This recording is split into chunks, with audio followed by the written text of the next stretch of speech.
Well, it's Halloween again, the one night a year when little fuckheads walk around with little baggies and little costumes, robbing people of their chocolate treats. I mean, think about it.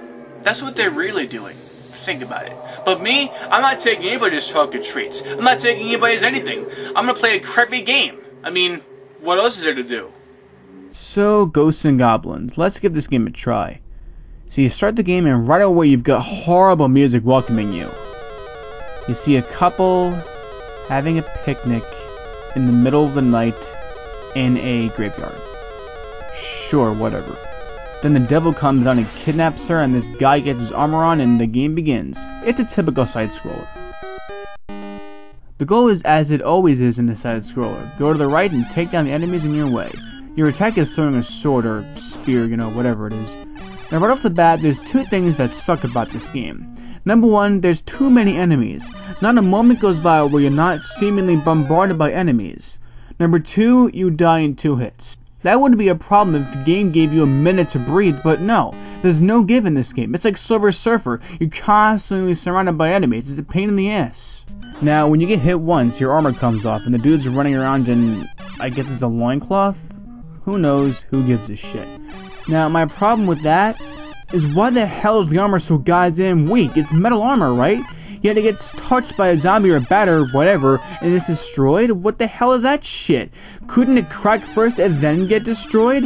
Then one more hit and you're dead. And every single time, and I mean every single fucking time you die, you have to watch this. The game shows you what lies ahead in your quest to beat the game. You can't even skip it. So every single time you die, you might as well just drop the controller for 12 seconds and then pick it back up. Yeah, I timed it. From the moment the screen goes black when you die until you actually get back to life, it's 12 seconds. What bullshit. When you progress far enough, you get to a part where you see the devil. If you throw your sword at him, he goes ape shit. He gets up and flies around, and as far as I know, there's no way to kill him. You just have to try to outrun him. Love guys say that dance he does, but that's rather hilarious.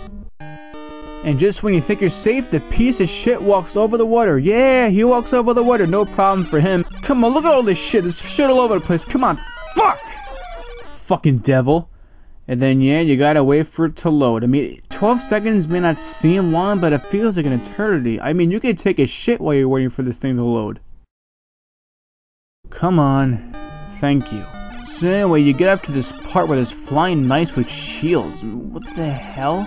Your sword does nothing to them, and if you get hit by them near the water, you're as good as dead. Honestly, it reminds me of Karate Kid. Well, once you get past those jackasses, you come across... What the fuck? Headless squealing pigs? Who knows? Fuck this game. It's bad enough that you die in 2 hits, but with all the crap that goes on in this game? Bullshit. Well, guess what? We're not done yet. No, this game has a chance to redeem itself because it was also released on the Sega Genesis. On the Sega, though, it's called Ghouls and Ghosts rather than Ghosts and Goblins, although I really can't notice the difference between the two. Right off the bat, the title screen is a big improvement. In the NES version, it was just a still picture, no music or anything. The Genesis version, though, has pretty cool, appropriate music, and even the title of the game has a little animation. Major improvement, but how does the game play? Well, let's find out together.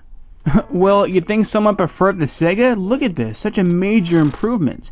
The backgrounds look better, the animations are better, and the controls feel better. I mean, they're a bit awkward sometimes, but, they're a big improvement over the NES versions. So anyway, I'm just walking around, kicking ass, and then a treasure chest appears. So I duck, I blow it up, and a guy comes out of it, and I turn into a duck.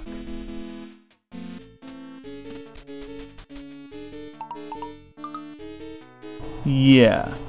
Well, it turns out this guy casts a spell on you or something and to turn you into a duck. It doesn't hurt you or anything, but basically, when you're a duck, you can't do anything except jump.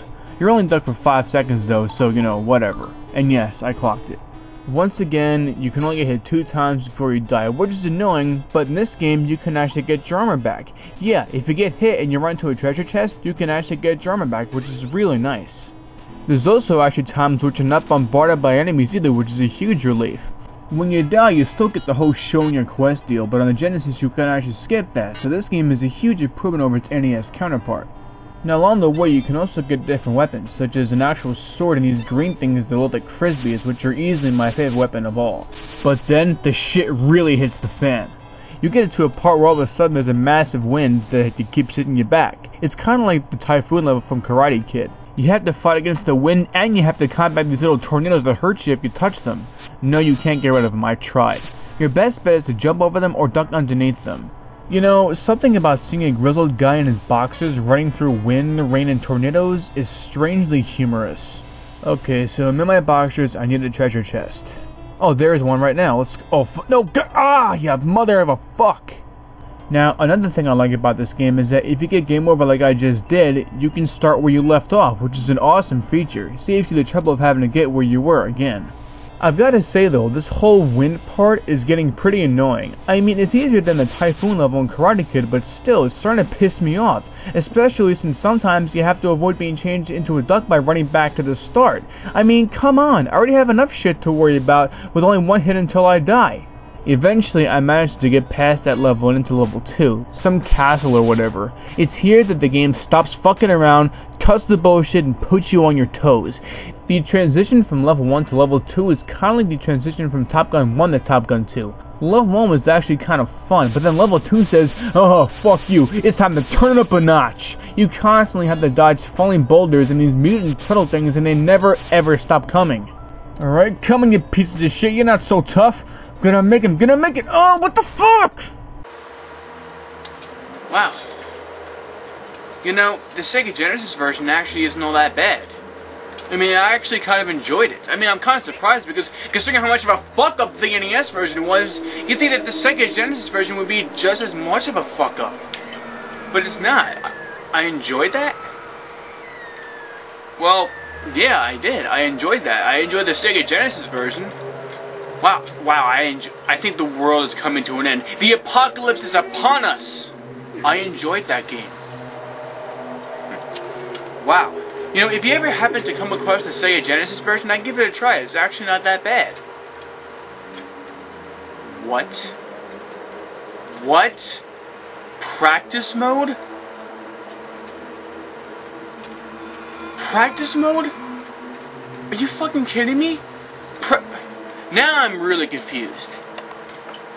I was playing a practice mode the whole time? You know what? If all that good stuff I talked about, if all that good stuff was just part of the practice mode, then this fucking game, can go fuck itself.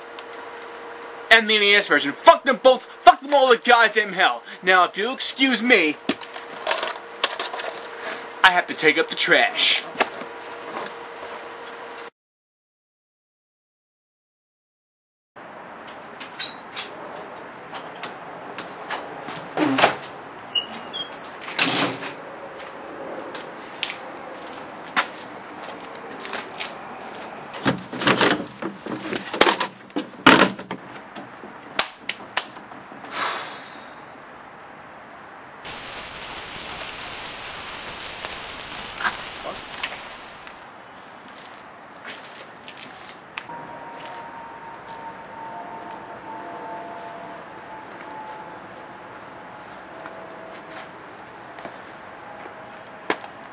It'll never fucking end with this guy, will it?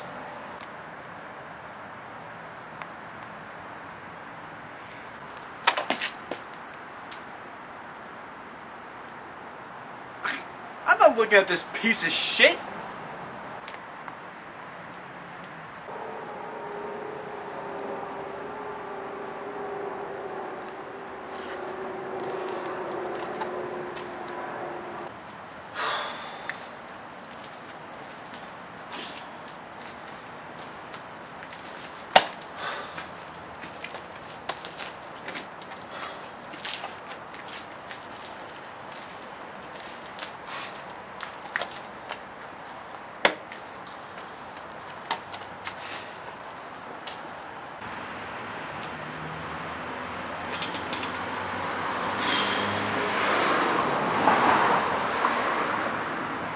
You know, all the kids robbing people of their candy tonight, well, they're assholes, but in a good way. I mean, they don't have to play filth like this piece of shit.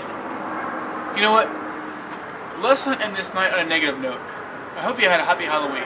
So, happy Halloween from NC-17.